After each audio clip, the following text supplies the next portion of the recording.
The sun scorched the dust-blown yard of Briar Hollow like it was punishing the earth for some old sin. A wooden platform stood in the middle, its surface splintered and sun-bleached. Men leaned against posts, spat into the dirt, and waited. The air reeked of tobacco, sweat, and the stale perfume of a town where kindness had dried up long ago. On the block stood a girl. She wore a sack, torn at the shoulder, frayed at the hem, clinging to her frame like it was a shame to be clothing. Her feet were bare, skin dust-streaked, hair uncombed and falling in silent curtains over her eyes. But it was her stillness that unnerved them. She didn't tremble. She didn't beg. She just stood there, mute, unmoving, her hands clasped behind her back like a statue carved from sorrow. Sheriff McRae raised a palm. "Debt's cleared if someone takes her. Girl strong, quiet, won't cause trouble. Who'll bid?" A murmur ran through the crowd like a breeze through dry brush. Then, silence. A rancher snorted. "Not worth the feed." Another laughed. Her sack's got more shape. No one stepped forward. The sheriff cleared his throat, louder now. "This ain't charity. Her pa owed us all. Someone take responsibility or I'll send her east in chains." Still nothing. Evelyn Grace didn't flinch. She stared out over the crowd like she wasn't even there, like she had left her body behind. If stories like Evelyn's deserve to be told, if you believe in the quiet strength of those the world forgets, subscribe now and stay with us. This is not the tale of a girl sold. This is the story of what happens when fire finds silence. A creak of wood, a boot step. From the back, a man pushed through the crowd, broad-shouldered, dust-covered, with a shadow of beard and eyes like dried coal. He didn't speak right away, just stepped forward slow and sure like he belonged in storms. Someone hissed, "That's Caleb Maddox." The sheriff stiffened.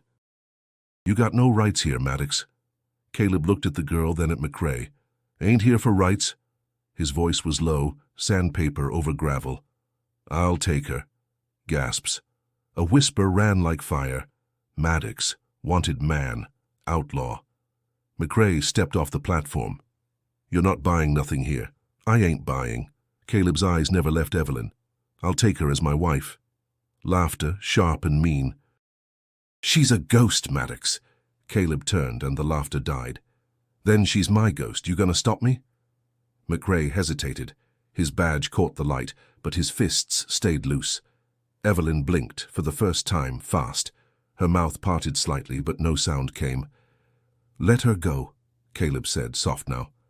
"I'll see to her." The sheriff looked around. No one moved. No one wanted a fight, not with him. After a moment, McRae spat. "Take her.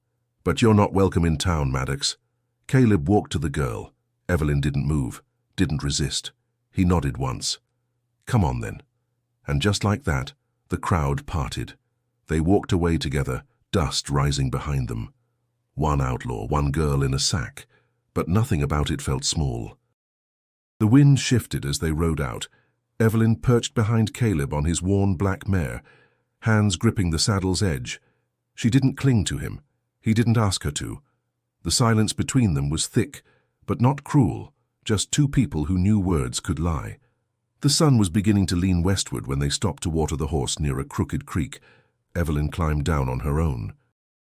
Caleb didn't help, didn't speak. Instead, he knelt at the water's edge, filled his flask and drank slow. She knelt a few feet away, cupped her hands and drank too. Then he said it. "Name's Caleb Maddox." She looked at him but said nothing. "Figured you might want to know who you're riding with." He watched her eyes, not expecting thanks or even interest, just recognition. But she gave him nothing. No flicker, no twitch. He leaned back on a flat rock, arms resting on bent knees. "Don't reckon you remember me. Wouldn't expect you to." The girl blinked once, her head tilted, ever so slightly. Caleb's jaw worked for a moment before he continued. "Your father came to me years ago, wanted money, I gave it. Not because I had much, but because I'd served with him. War changes a man. Makes some honest, breaks others." Her breath caught barely. Caleb looked out over the land.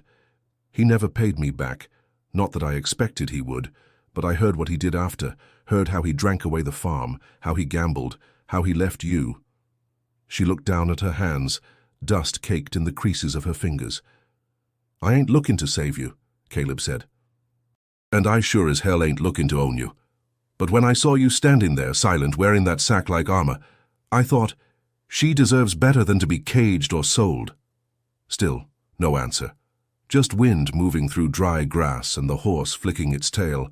"I'm an outlaw," he said. "You should know that." Her head rose again. Their eyes met. "Not proud of it," he went on.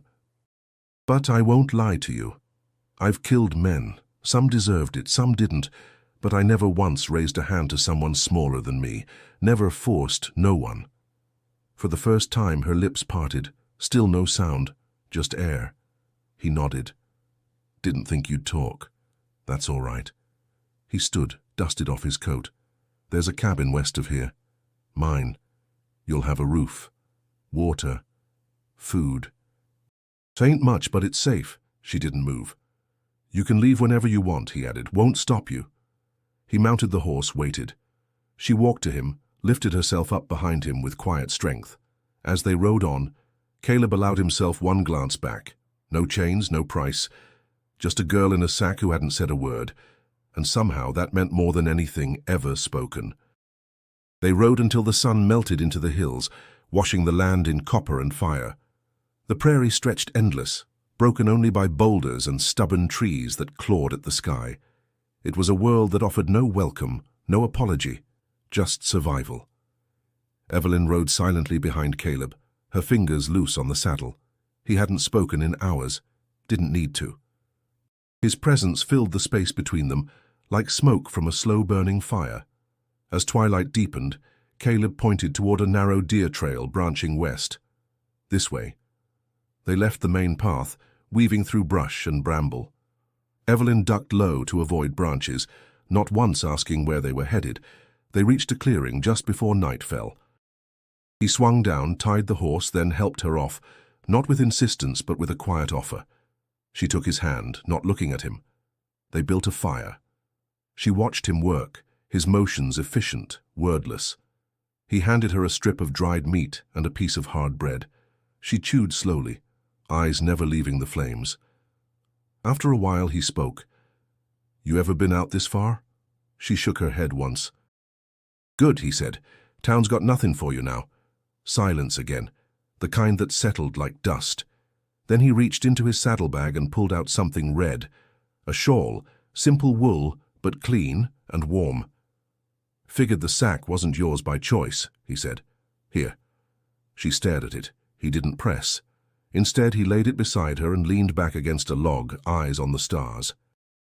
Later, she picked it up, folded it over her lap, didn't put it on. But she didn't set it down either. They slept under open sky, a safe distance apart. In the cold of dawn, she woke first. He was still asleep, breathing steady. The horse grazed nearby. She stood, walked a few paces into the brush, then farther. She kept going, past the trees, past the dry creek bed. Her pace quickened.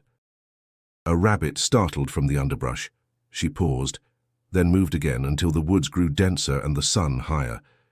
She stopped, alone now. Her chest rose and fell. She looked back the way she'd come. No one followed. She knelt beside a tree, rested her forehead on the bark. Minutes passed, and then she turned around. By mid-morning, she stepped back into the clearing. Caleb sat by the rekindled fire, sipping from a tin cup. He didn't rise, didn't scold. He just looked at her. "Coffee?" She nodded. He poured her some. She wrapped the red shawl around her shoulders and sat beside him. Nothing needed to be said. He handed her the cup. Her fingers brushed his, and in that fragile contact something passed between them, something wordless, but real. The cabin stood at the edge of a grove, its roof patched with bark and rusted tin, walls solid but worn. Smoke curled from the chimney. A creek wound nearby, slow and clear. Evelyn paused at the threshold, one hand on the shawl wrapped tight around her shoulders. "This is it," Caleb said, unlocking the door with a heavy iron key. Ain't much, but it's held up through storms. Inside, the space was rough but clean. A small stove in the corner, a bed against the far wall, a shelf of worn books. She crossed to the window where lace curtains hung faded but intact. He brought in supplies, stacking jars of beans and flour. I built this place myself, every log, every nail. Took me months. She glanced at the table, then at a hammer on the floor. A broken chair leaned nearby, waiting for repair. In the days that followed, they moved like shadows, learning to live in light. Caleb chopped wood, hunted, fixed the door latch. Evelyn gathered eggs from a pair of half-wild hens, learned to start the fire, peeled potatoes with quiet focus. He taught her how to aim a slingshot. She hit a tin can on the third try. He smiled. She didn't, but she started to hum. Late one afternoon, she found a journal inside a drawer, blank, bound in worn leather. She turned its pages slowly, fingertips trailing the edges like tracing memories not yet made. That night she opened it again, lit a stub of candle, and began to write. Caleb watched her from across the room, saying nothing. Her hand moved like breath, slow and steady, pouring words where her voice had failed. And still, she didn't smile. One morning, they worked side by side to mend the chicken coop. Evelyn handed him nails. Caleb hammered. She pointed at a cracked beam, and he nodded. Afterward, he said, "You see things most folks don't." She didn't answer, but her eyes lingered on his face a moment longer. Then the fence. He built it not around the cabin, but around the garden plot, a ring of new posts and wire. When she saw it, she walked the perimeter slowly, touching each post. He stood back, arms crossed. "No one comes past here," he said. "Not unless you want 'em to." Her breath hitched. He handed her a packet of seeds, lettuce, beans, wildflowers. For the first time, she met his gaze with no hesitation. Her lips parted, not to speak, but to breathe, deep and full, as if air had finally returned to her lungs. That evening, she sat on the porch, writing by fading light. He carved a handle for her spade. They didn't speak of the past. But each small act was a brick in something new, something that might one day stand taller than silence. Briar Hollow hadn't forgotten Caleb Maddox, neither had Sheriff McRae. Word moved like wildfire in dry grass, about the outlaw riding off with the mute girl in the sack, about how no one stopped him. Some called it shameful, others called it justice, but whispers grew teeth. In the back room of the saloon, McRae slammed a bottle onto the table, whiskey sloshing. He came back into town like he owned it, took her like a prize. A grizzled man across from him raised an eyebrow. "Girl was abandoned. You auctioned her off, Sheriff." McRae's jaw twitched. "She ain't just any girl, she's Grace Rourke's daughter." The name hung in the smoke-filled air like a ghost. Grace Rourke, the one McRae had once loved, before she married wrong and bore a child into a cursed bloodline. The woman whose funeral McRae had watched from a distance, rain washing down his face like judgment. "I should have taken her in myself," he muttered. "But you didn't," the man replied. McRae stood abruptly. "Get me Saul Winslow. He'll know where Maddox hides." Out in the hills, Evelyn and Caleb didn't know they were being hunted. They lived each day in quiet rhythm. She planted seeds. He mended the roof. They ate in silence, sometimes with music from his old harmonica drifting through the dusk. One morning, Evelyn opened her journal and found her own name staring back at her. Evelyn Grace Maddox. She had written it in her sleep, or maybe in some half-dream where she was braver than she thought. She quickly flipped the page, heart pounding. Later that afternoon, while collecting wild mint by the creek, she froze. Hoof prints, not Caleb's, not from their horse. Fresh, wide.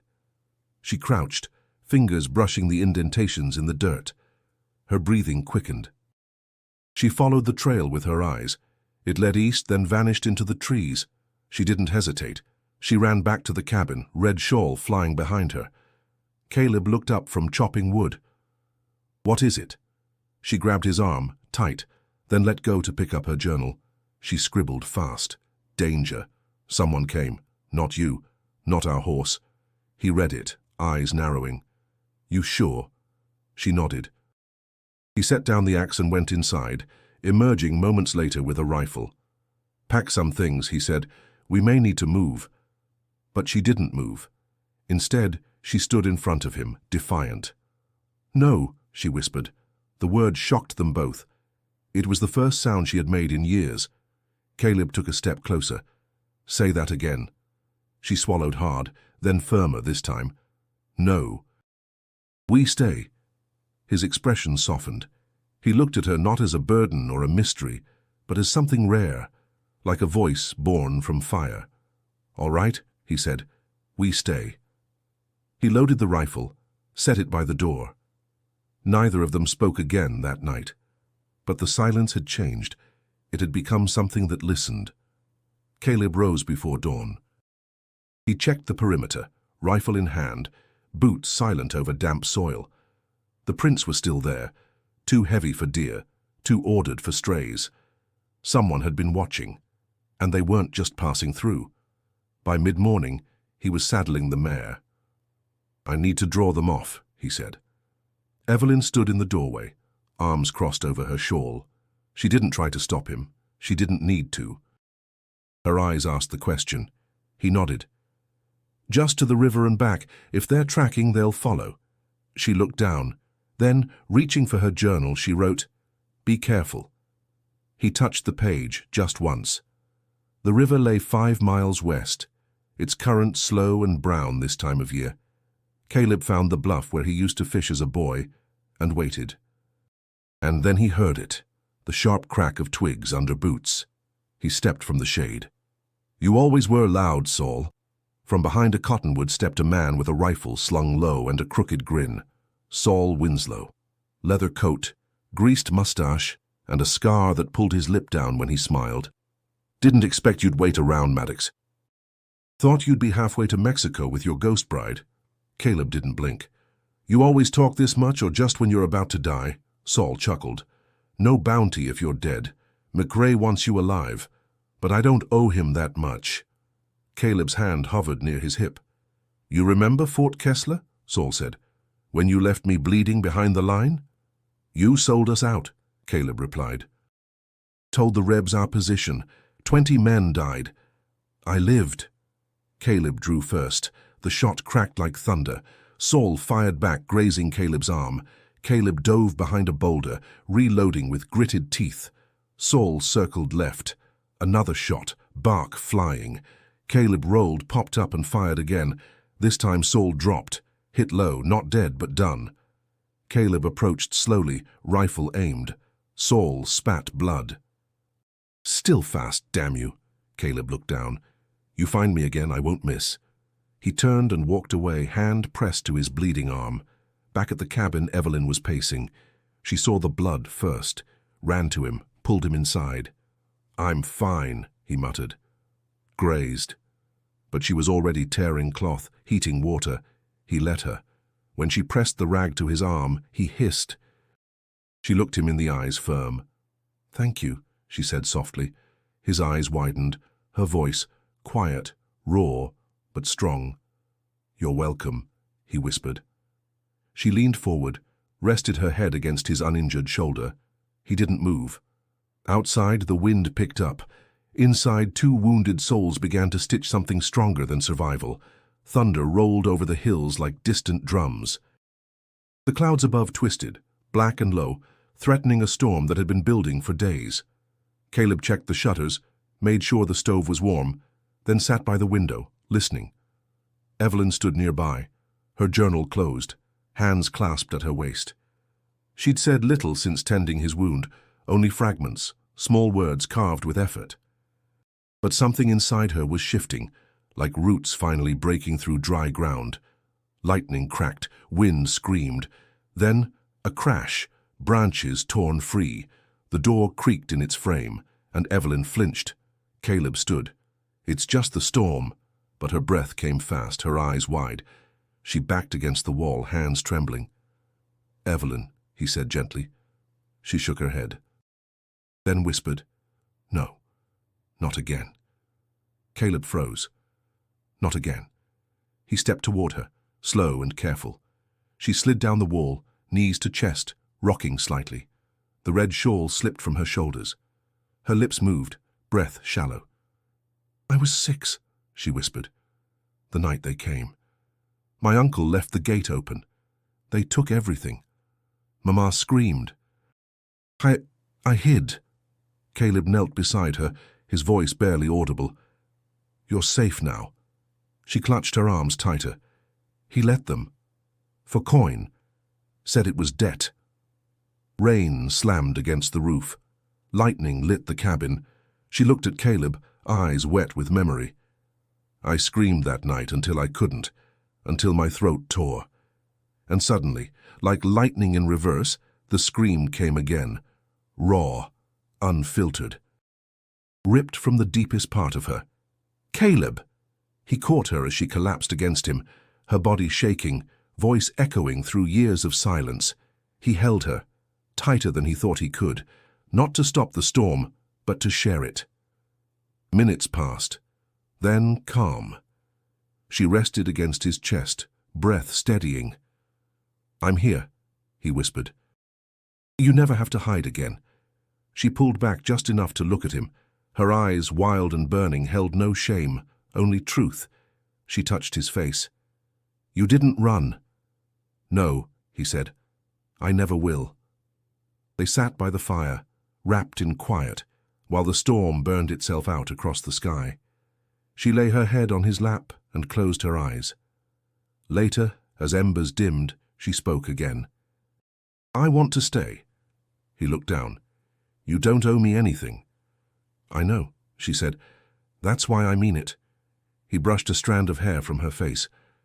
"I never thought I'd see someone like you survive that kind of fire," he murmured. She smiled, faint but certain.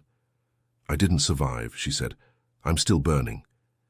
And Caleb, for the first time in years, felt his own voice catch. Not from fear, but from hope. The first shot came at dawn, a sharp crack that echoed across the valley, splintering the morning calm. Caleb rolled from the bed, rifle in hand, before his boots hit the floor. Evelyn was already crouched near the hearth, eyes alert, jaw tight. He peered through the window. Men, 3 of them. Saul, limping but alive, led the pack. Behind him, 2 others rode with rifles raised. McRae wasn't among them, but his intentions were clear. "They found us," Caleb muttered. "This is it." Evelyn didn't speak.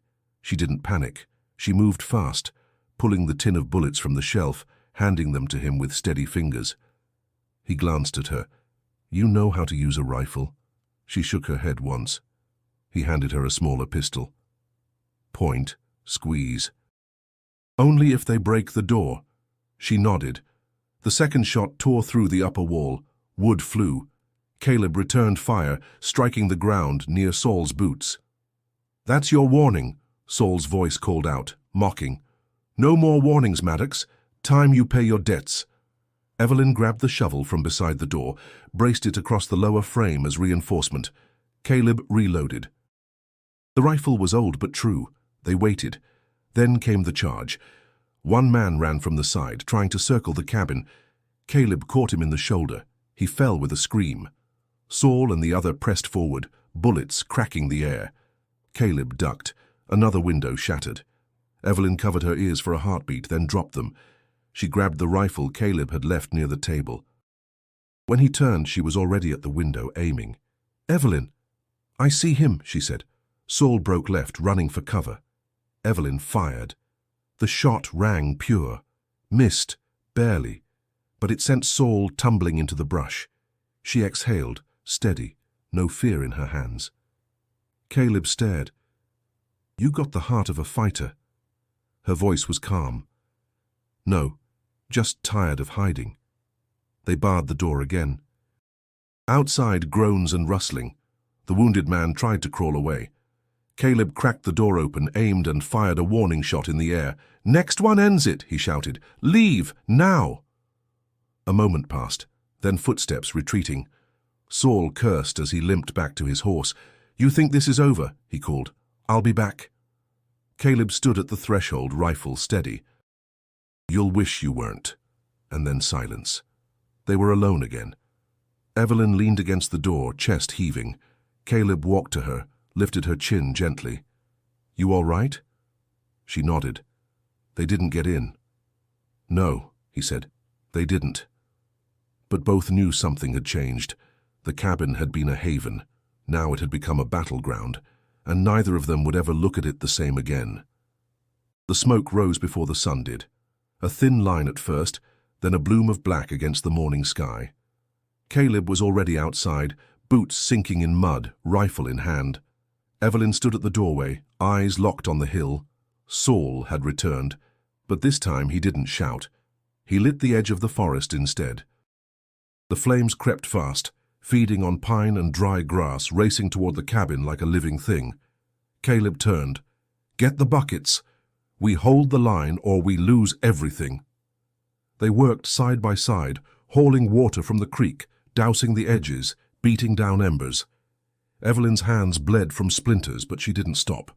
Her face was streaked with soot, jaw clenched. Then, behind the smoke, gunfire. Caleb dropped the bucket, raised his rifle. "They're using the fire to push us out."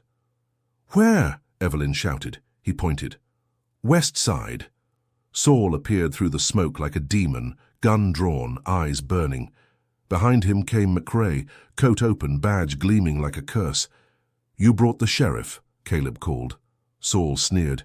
"He's just here to watch." McRae didn't speak. Just stood back, arms folded. Caleb fired first, forcing Saul to duck. Evelyn ran inside, grabbed her journal, then returned with the smaller pistol. She knelt behind the barrel near the door. Caleb moved fast, dodging between rocks, shooting as he ran. Then Saul rose again. Too close. Caleb turned. A shot cracked, but not from his rifle. Evelyn stood behind him, arms steady. Saul dropped. A bullet through the chest. Caleb spun. "Evelyn." She stared at Saul's body, hands trembling now. The pistol slipped from her fingers. McRae walked forward, slowly. "Well," he muttered. "Didn't expect her to be the one." "She had no choice," Caleb said. McRae nodded once, almost respectful. "Guess you were right all along." Caleb raised the rifle. "You done?" McRae looked at the burning trees.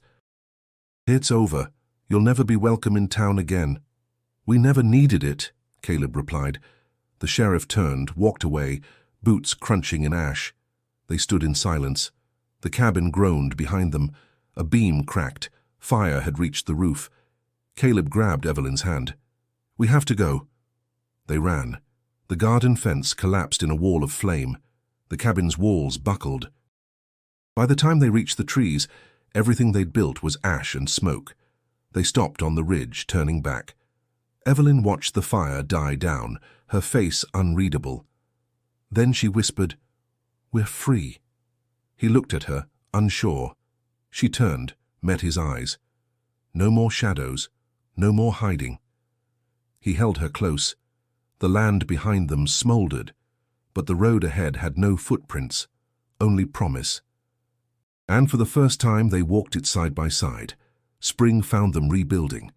Not the cabin, it was gone, buried under ash and memory, but something new, in a meadow farther north near the river. The soil was soft, the sun reached every corner. Caleb laid the first stone, Evelyn planted the first seed. They didn't rush. Other hands came to help, drifters, outcasts, women from the edge of town who remembered what Evelyn had endured. Word had spread, not about the fire or the fight, but about the girl who used to be silent, who now spoke with calm strength and gave no one permission to pity her. A schoolhouse rose beside the home they built. Evelyn taught the children to write their names, to tell their own stories. Especially the girls. Caleb took to crafting tools, repairing wagons, teaching boys to fish. No one asked about his past. No one had to. One morning he returned from town with a box. She opened it slowly. Inside, lace gloves, a comb, a ribbon the color of wild roses, and beneath it all a ring. He said nothing at first, then, "You were never mine. I know that. But I want to be yours." She took his hand. "You already are." They married under an oak tree, with the creek singing beside them and sunlight pouring through the branches. No lawman, no preacher, just their promises and the land that had witnessed everything. Evelyn wore a dress stitched by the women she taught. The shawl, clean now, mended, wrapped gently around her shoulders like a banner of survival. That night, they danced in the dirt, while others played music from spoons and strings. Laughter echoed, children ran, firelight glowed. Evelyn looked at Caleb as if she'd known him in 100 lifetimes. He kissed her forehead and whispered, "You saved me." She smiled. We saved each other. And somewhere, far from the crowd, the ghosts that once haunted them faded into the wind. If this story moved you, if Evelyn's journey lit even a single spark in your chest, don't let it end here. Subscribe now for more stories of those forgotten by history, yet brighter than legend. And if you're still here, there's another tale waiting for you, of a woman who hid rebellion behind silence and of the fire she left behind. Click the video on screen to follow her journey. You won't forget her, just like you won't forget Evelyn Grace Maddox, not because of what she lost, but because of what she became.